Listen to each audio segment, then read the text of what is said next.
এক চোখের এক ভয়ঙ্কর সত্তা, যার কপালে লেখা থাকবে কাফার। সে চষে বেড়াবে দুনিয়ার এক প্রান্ত থেকে আরেক প্রান্ত। যাকে সামনে পাবে তাকেই জিজ্ঞেস করবে, বলো তোমার সৃষ্টিকর্তাকে। কেউ যদি তার সৃষ্টিকর্তার নাম বলে আল্লাহ, তবে তার আর রক্ষা নেই। সাথে থাকা তলোয়ার দিয়ে কচুকাটা করবে সেই লোককে। সারা দুনিয়ায় ত্রাস সৃষ্টি করবে সেই সত্তা। তার নাম হবে দাজ্জাল। পক্ষ নেবে ইহুদিদের। ইহুদিরা তাকে মসিহ বলে ডাকে। এ সময় মুসলিমদের অবস্থা অত্যন্ত নাজুক হয়ে পড়বে। এমন অবস্থায় আকাশ থেকে নেমে আসবেন নবী ঈসা আলাইহিসসালাম, যিনি এসে দাজ্জালকে কুপকাত করবেন। আবারও মুসলিমরা বিজয় পতাকা ওড়াবে। ইসলাম ধর্মে কিয়ামতের পূর্বাবস্থায় এমন সব ঘটনা ঘটবে বলে বলা হয়েছে। সম্প্রতি দাজ্জাল, ঈসা, মসিহ ইস্যু নিয়ে যা শুরু হয়েছে ইসরায়েল আমেরিকায়, তাতে নড়ে চড়ে বসেছে নামজাদারা। কারণ ধর্মে বলা সব ভবিষ্যৎবাণী একে একে মিলে যাচ্ছে। তবে কি দাজ্জালের আগমন দেখতে যাচ্ছে বিশ্ব? আকাশ থেকে নেমে আসছেন নবী ঈসা আলাইহিসসালাম। ঘটনাটি আর হালকা করে নেয়ার উপায় নেই। ঘটনা খুলে বলা যাক। ইহুদিরা বলছে সেই সময় এসে গেছে। মাসিহ এসে তাদেরকে পৃথিবীর সবচেয়ে পরাক্রমশালী বানিয়ে দেয়া এখন সময়ের ব্যাপার মাত্র। ইহুদিদের পবিত্র গ্রন্থ তালমুদে বর্ণিত আছে, 3টি শর্ত পূরণ হলে মাসিহ পৃথিবীতে নেমে আসবেন। 1. সারা পৃথিবীতে বিক্ষিপ্তভাবে ছড়িয়ে ছিটিয়ে থাকা ইহুদিদের ইসরায়েলে জড়ো হতে হবে। 2. একটি ইহুদি রাষ্ট্র প্রতিষ্ঠা করতে হবে। 3. সোলাইমানি মন্দির আগে যেখানে ছিল ঠিক সেখানেই একটি মন্দির নির্মাণ করতে হবে, যার নাম হবে থার্ড টেম্পল। ইহুদিরা বিশ্বাস করে দ্বিতীয় বিশ্বযুদ্ধের পরপরই তারা প্রথম 2টি শর্ত পূরণ করতে পেরেছে।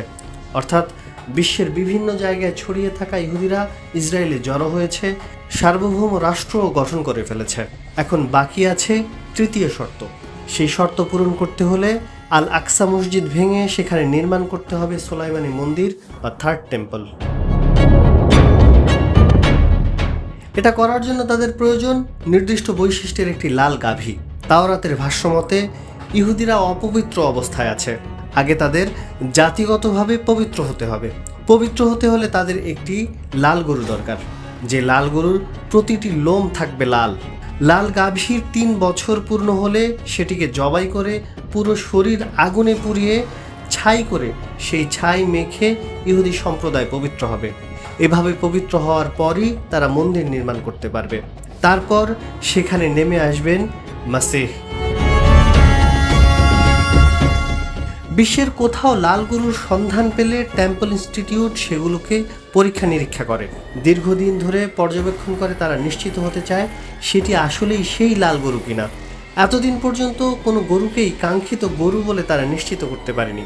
তবে এখন তারা বলছে সেই গরু তারা পেয়ে গেছে। এএফপির প্রতিবেদনে বলা হয়েছে, বনে ইসরায়েল নামের সংগঠনটি গত বছর যুক্তরাষ্ট্র থেকে 5টি লাল গরু আমদানি করেছে। সংগঠনটি জানিয়েছে আল আকসা মসজিদের অদূরেই একটি খামারে গাভীগুলোকে রাখা হয়েছে, যেগুলোকে দিয়ে পুড়িয়ে ছাই বানিয়ে গায়ে মেখে নাপাক ইহুদিরা পাক হবে। তারপর তারা যে কোনোভাবে আল আকসা ধ্বংস করে তাদের টেম্পল তৈরি করবে। এদিকে অতি অল্প সময়ের মধ্যেই আল আকসা মসজিদ ভেঙে সেখানে থার্ড টেম্পল নির্মাণের যেসব প্রস্তুতি নেওয়া দরকার তার সবই নেওয়া হয়ে গেছে। প্রস্তাবিত থার্ড টেম্পল নির্মাণের মিশনে সবচেয়ে বেশি এগিয়ে আছে টেম্পল ইনস্টিটিউট। এই প্রতিষ্ঠান মন্দিরটি নির্মাণের জন্য অনেক আগ থেকেই সাজ সরঞ্জাম প্রস্তুত করছে। মন্দির প্রতিষ্ঠার সময় পুরোহিতেরা যেসব পোশাক পরবেন তা আগে ভাগেই তারা বানিয়ে রেখেছে।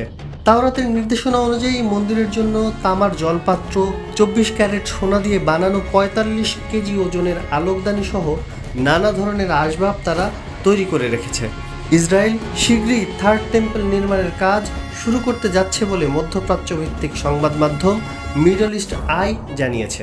সংবাদ মাধ্যমটি আরও বলছে, গত 7 অক্টোবরের হামাসের আচমকা হামলা মূলত ইসরায়েলের পরিকল্পনারই অংশ, যাতে প্রতিশোধের অজুহাতে আল আকসা ভেঙে টেম্পল বা মন্দির তৈরি করা যায়। এরই মধ্যে কয়েক সপ্তাহ ধরে আল আকসায় মুসলিমদের প্রবেশ করতে দিচ্ছে না ইসরায়েল। ইসরায়েল যে বড় পরিকল্পনা নিয়ে এগুচ্ছে সেটা না বললেও চলে। মাসিহ আসুক বা না আসুক, এই মুহূর্তে যদি আল আকসা ভেঙে ইসরায়েল মন্দির নির্মাণ করে, তবে বিশ্বের সকল মুসলিমরা ফেটে পড়বে ক্ষোভে। ভবিষ্যৎবাণীতে বর্ণিত সেই মহাযুদ্ধ শুরু হওয়ার সম্ভাবনা উড়িয়ে দেওয়া যায় না। বিশ্লেষকদের অনেকে বলছেন সেই মহাযুদ্ধটাই আসলে দাজ্জাল।